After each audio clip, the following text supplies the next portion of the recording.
Hello everyone, I am back with another lecture, that is derivation of coronary sinus and the anomalies related to the development of superior vena cava. Now you know that this is how the structure is. This is right common cardinal vein, numbered as 3. Then it is right anterior cardinal, numbered as 1. Right posterior cardinal, numbered as 2.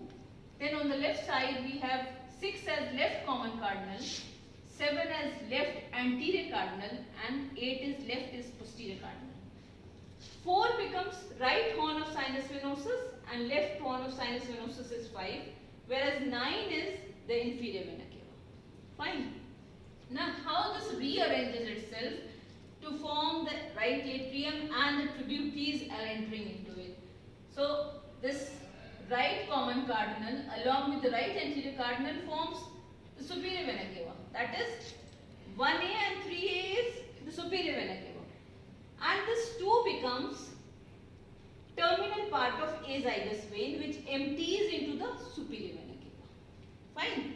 So this 2A is terminal part of azygous vein which is entering into the superior vena cava.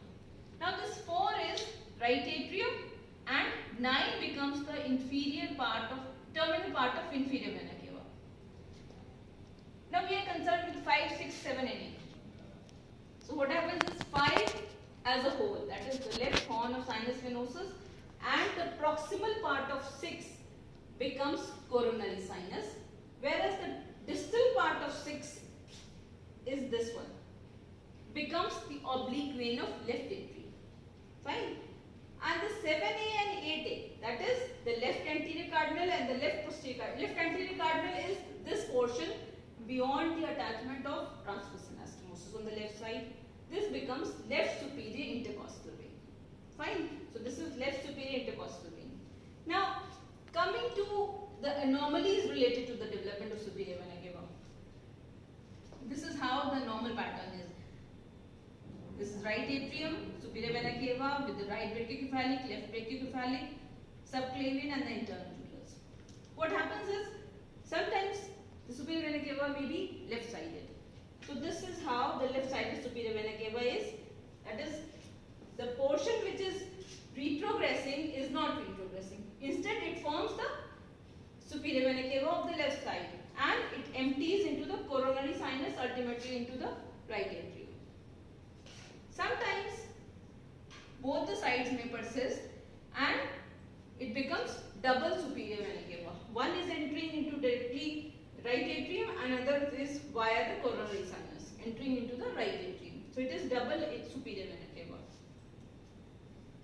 And this is the coronary sinus, which is the left out part, as we have talked about. That is 5A and 6A become the coronary sinus and rest of it becomes the left superior intercostal vein. So this is shown here. That's all about the derivation of the coronary sinus along with the anomalies of superior vena cava. Thank you.